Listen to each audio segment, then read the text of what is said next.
of a word that, if applied, could help you overcome anxiety, promote better mental health and well-being, strengthen your relationships, encourage adaptability, and lead to long-term success.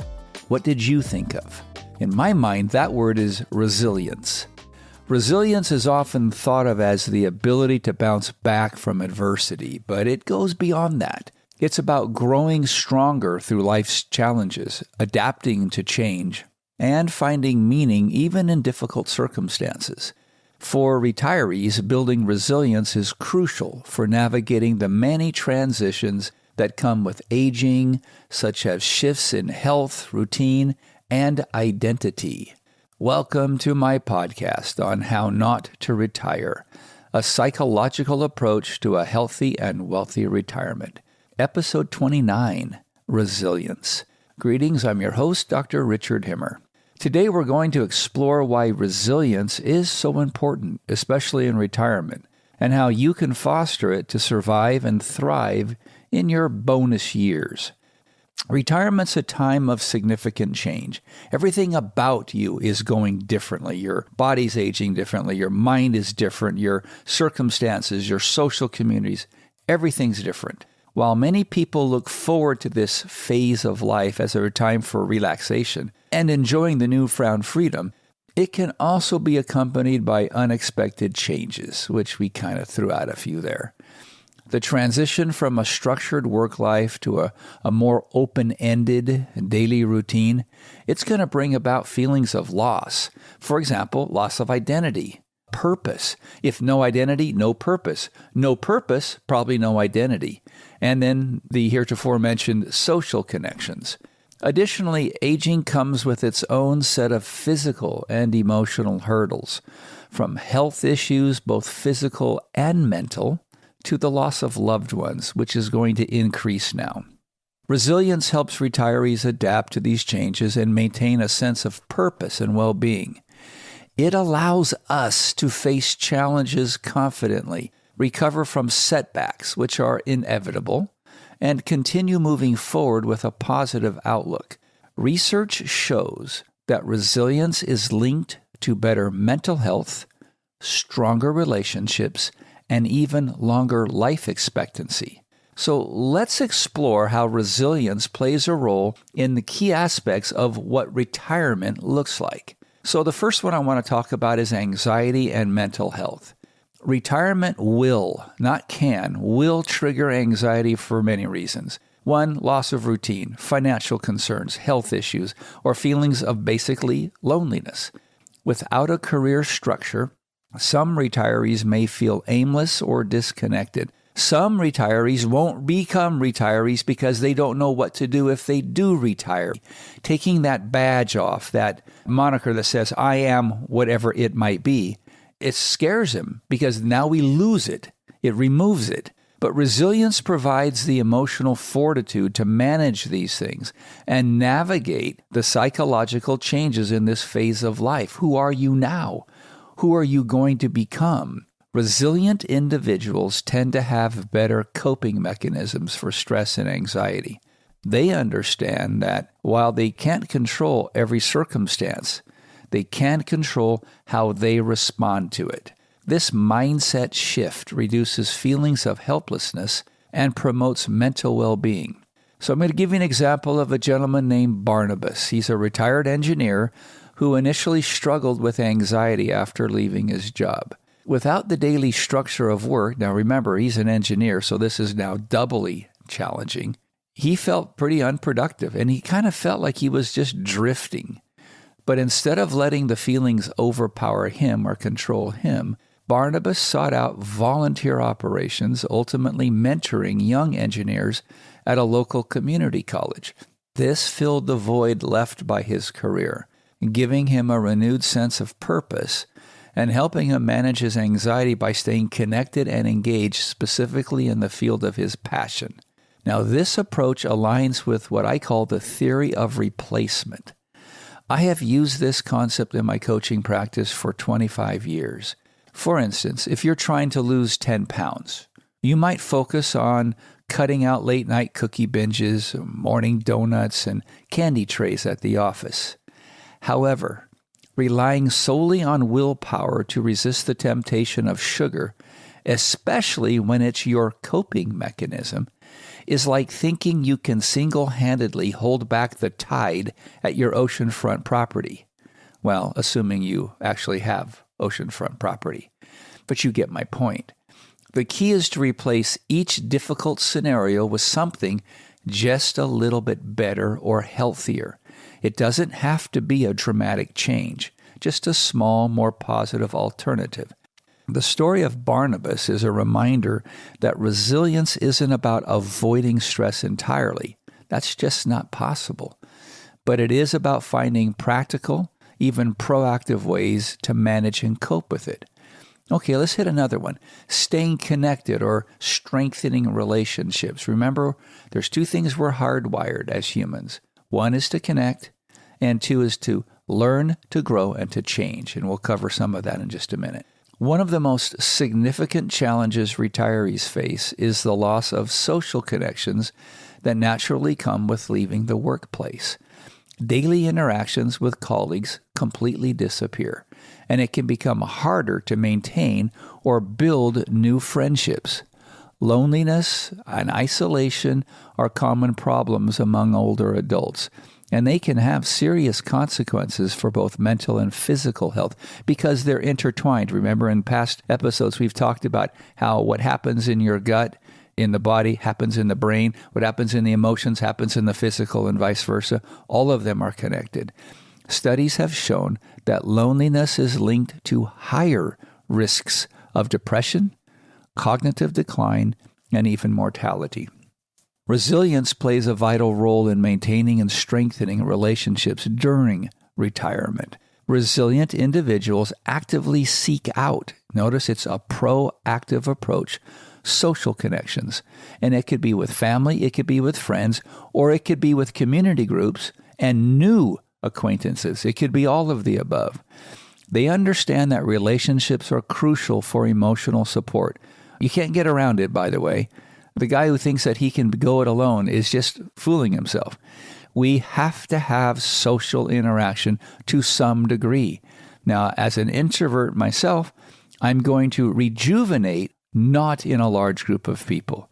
Even after golfing with all my buddies, I don't mind taking a break.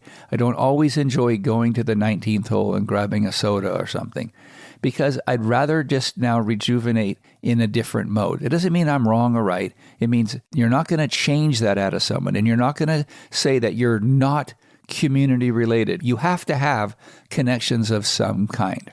Okay, so people who are resilient understand that relationships are crucial for this emotional aspect, and they take steps to nurture the bonds. So pay attention to the replacement aspect of our next story, a 73-year-old retiree by the name of Echo.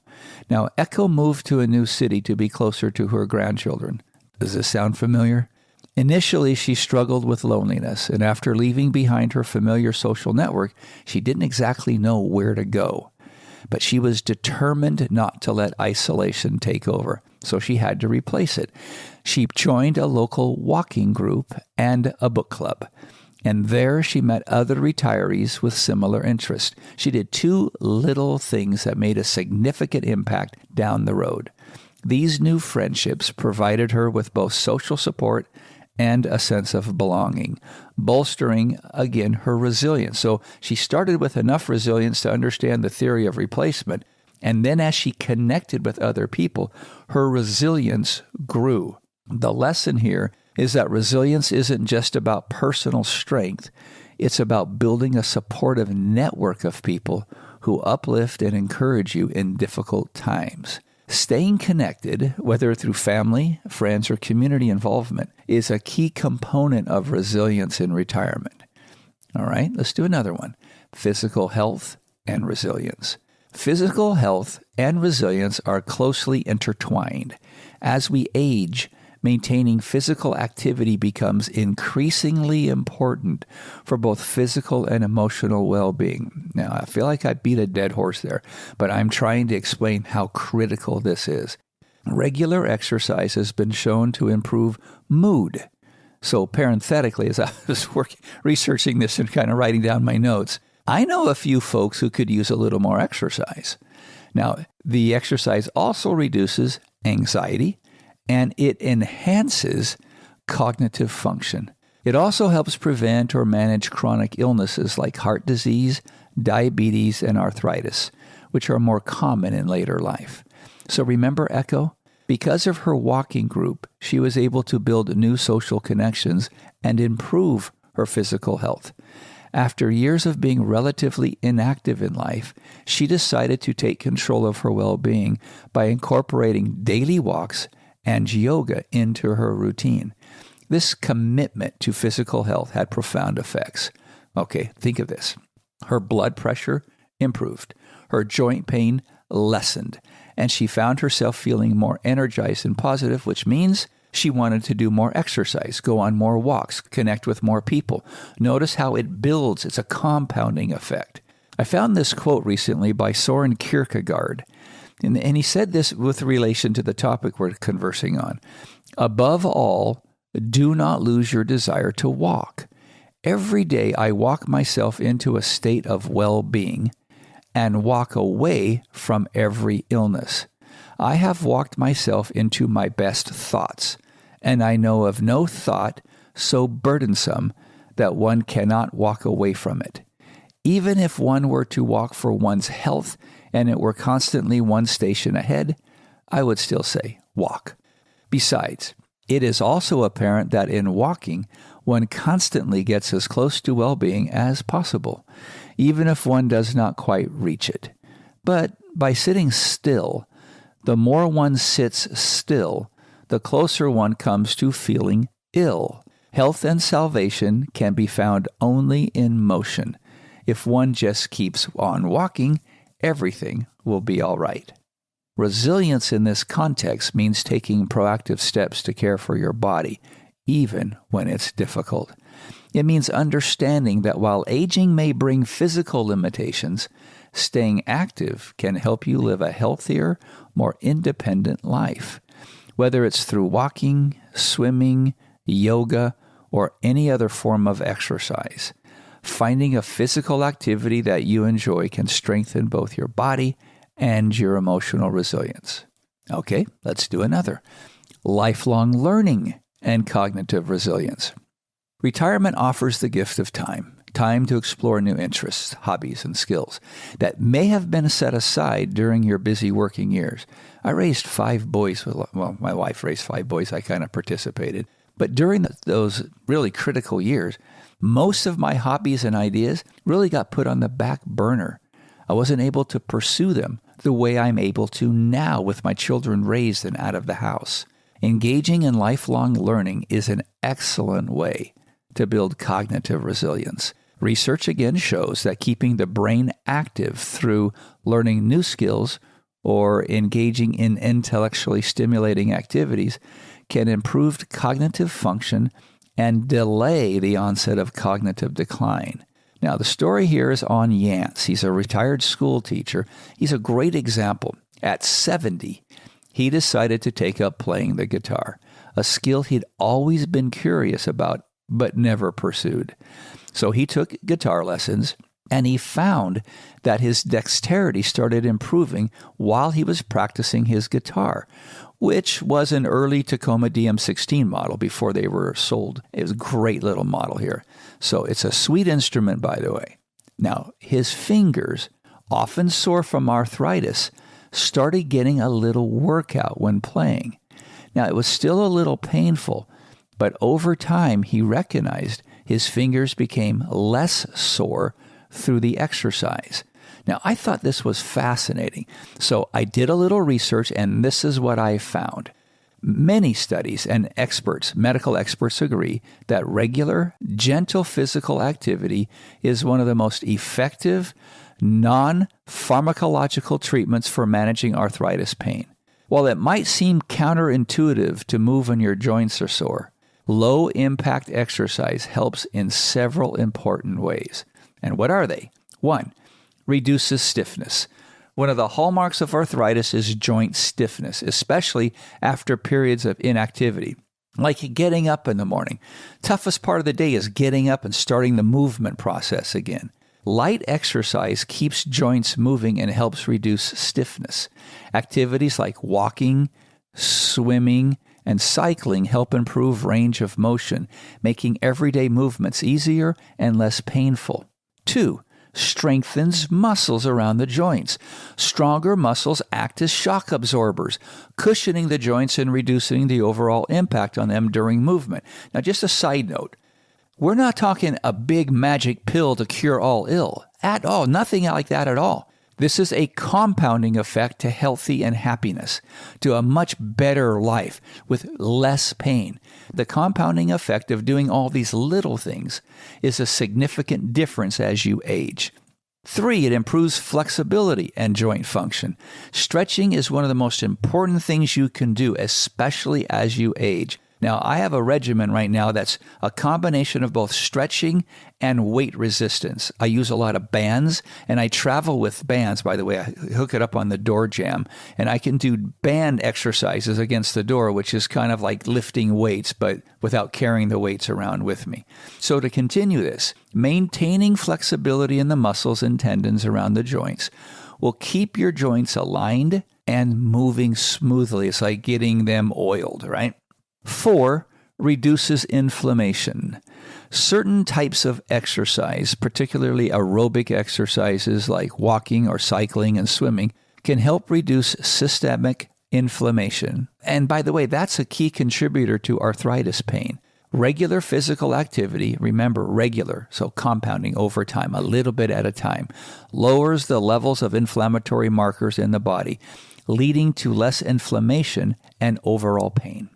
And number 5, it promotes weight loss. Well, that really is a no-brainer, but I'll go ahead and tell you what the research said. Excess weight puts additional stress on weight-bearing joints, like the knees, hips, and spine, which includes the back. Light exercise, combined with a healthy diet, can help with weight management or weight loss, which in turn reduces the pressure on these joints and alleviates pain. I hope you're picking up on the compounding effect here. Okay, 6, boost mental health. Dealing with chronic pain can take a toll on your mental health. You start with your false narratives, a lot of negative comments you make about yourself. You kind of start beating yourself up, which potentially, well, it does. It leads to anxiety or depression. Light exercise releases endorphins, which are natural mood enhancers. A walk is a mood enhancer. This can help improve your overall sense of well-being, making it easier to cope with arthritis pain. So let me just do a quick review. Examples of light exercises now: walking, swimming, water aerobics, cycling, yoga, tai chi, light band work, light weight work. Okay, now we're back to another example of the resilience aspect. Okay, so resilient people know how to embrace change. They know how to be flexible and adaptive. The reality is change is inevitable, especially in retirement. In my Models and Definitions book, I have the following quote by W.H. Auden. Quote, "We would rather be ruined than changed." Close quote. The irony of this quote lies in the fact that as human beings, we are naturally wired for learning, growth, and transformation. Our very biology and psychology push us towards change, adaptation, and evolution. Yet, paradoxically, we often find ourselves resisting the very things that we need, these processes, whether it's out of fear, discomfort, or the desire to cling to the familiar. We tend to resist the very changes that could lead to personal development and freedom. This resistance can manifest in a myriad of forms: denial of our emotions, avoidance of difficult situations, or clinging to outdated beliefs, which is familiar space. We fight against change because it disrupts our sense of control and stability. However, the more we resist, the more we suffer. This is the essence of the quote, "What you resist persists." This idea was initially articulated by Carl Jung, the Swiss psychologist, whose work often explored how repressed emotions and unresolved issues tend to resurface and dominate our lives if left unaddressed.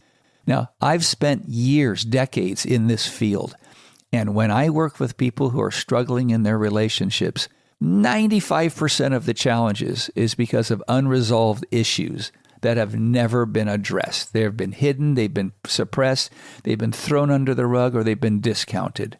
Jung's insight captures the idea that what we push away or deny does not disappear, like sweeping it under the rug.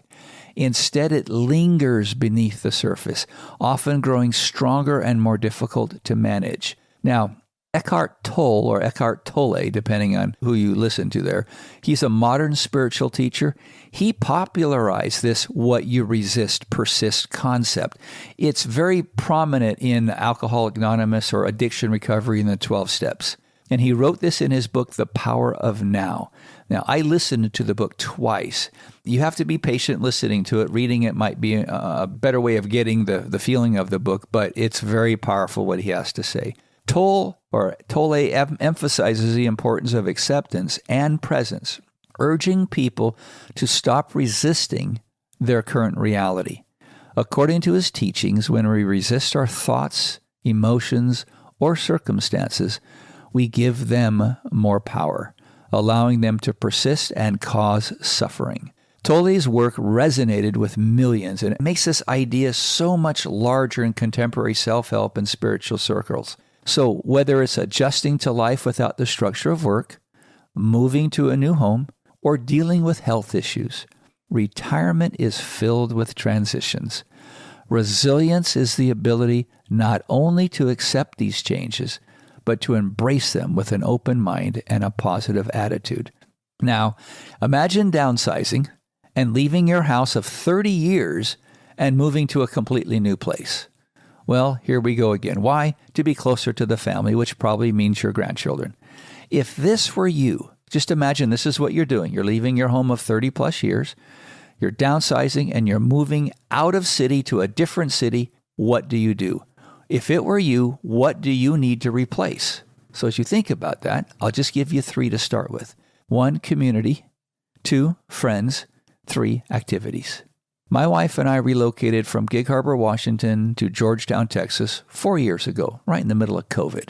We found that our social life completely changed once our children were raised. Basketball, baseball, soccer, all these games enmeshed us into a social community. But when the kids were flown, it was time for us to replace the soccer mom community with, pickleball, golf, book club, cycling, and walking communities. Now, those happen to be the current communities we're involved in. Sherry and I try to walk every night when I'm in town. And tomorrow morning, which will be a Saturday, we have a bike ride with our cycling group at 7 a.m. Let's do at least one more. Let's do a couple more. The simplest yet most powerful ways to resist or to build resilience is through gratitude. Research has shown that individuals who practice gratitude regularly tend to be more resilient in the face of challenges. Gratitude shifts focus away from what's lacking in life to what's abundant. So law of scarcity, law of abundance, creating a more positive outlook and reducing feelings of stress and anxiety, which are painful, especially done over time. Practicing gratitude can be as simple as keeping a gratitude journal, where you just write down a few things you're thankful for every day. It could be something small, like enjoying a cup of coffee in the morning, or something significant, like spending time with loved ones. This daily practice fosters a mindset of appreciation, which strengthens emotional resilience because it's repeated, compounds. For example, yesterday after work, Sherry and I decided to take out our jet ski for a quick spin over at Lake Georgetown. With just an hour before sunset, we launched from Cedar Breaks and immediately ran into a few familiar faces, perhaps a budding community. We circled the lake. We made a number of stops along the way just to soak in the scenery, to breathe in the fresh air, and to appreciate the beauty around us. It was a moment to reflect and feel grateful, not just for the stunning landscape, which it was, but also for the simple privilege of being able to escape for an hour of peace. Positive thinking also plays a critical role in building resilience. It's not about denying the difficulties of life, in other words, acceptance. It is about acceptance. It's not about pushing it away, but about approaching challenges with a sense of optimism and confidence that you can handle whatever comes your way. You've gotten this far, haven't you? Resilient individuals tend to focus on solutions rather than problems, and they maintain a hopeful attitude even during the tough times. Okay, one more, and then we'll conclude it. Purpose and fulfillment in retirement. One of the biggest challenges retirees face is finding a new sense of purpose after leaving the workplace. Many people derive their identity from careers, and when the chapter closes, they can feel lost or unsure of what to do with their time. However, resilience involves finding new ways to contribute and feel fulfilled, even in retirement. Remember Barnabas from earlier, the retired engineer? He found purpose through volunteering as a mentor. His story illustrates a key point. Purpose doesn't have to come from paid work. It can come from volunteering, mentoring, pursuing hobbies, playing the guitar, or even helping out family and friends. What's important is that retirees find something that gives them a sense of meaning and direction. My first 2 years in Texas, I was the assistant coach of one of my granddaughter's basketball teams. Talk about fun and talk about funny. For the past 3 years, Sherry has been teaching English, that's my wife, to members of the local community. Well, one evening, this is last year, we invited a group of Ukrainians from her class over to play pickleball. It was an absolute blast. Now, their English wasn't perfect, and their pickleball skills were even worse than their English. But the evening was filled with laughter, and their company was truly delightful.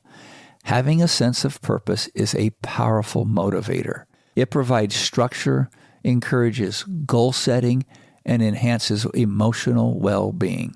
Resilient retirees actively seek opportunities to fulfill activities that align with their values and interests, a topic that we've talked about a lot. So let me kind of wrap this up for us. Retirement is a time of great change, but it's also a time of great opportunity. Building resilience in your later years is not just possible, it's essential to thriving during this stage of life, or what I've often referred to as a bonus part of life. Resilience allows retirees to face life's inevitable changes with confidence, adaptability, and optimism. It helps them maintain mental and physical health, strengthen relationships, and find new sources of purpose and fulfillment. So whether it's staying connected with your loved ones, engaging in lifelong learning, embracing a physical activity, which compounded over and over again, or practicing gratitude, there are many ways to cultivate resilience in retirement. All of our stories demonstrate that with the right mindset and strategies, it's possible to not just cope with the challenges of retirement, but truly thrive. Remember, resilience isn't about avoiding difficulties. It's about facing them with strength and an open heart. Retirement, like any other stage of life, is what you make of it. You can navigate this new chapter with grace, fulfillment, and joy by fostering resilience. And remember, instead of trying harder or sticking to old patterns, try something different, grounded in timeless, universal principles.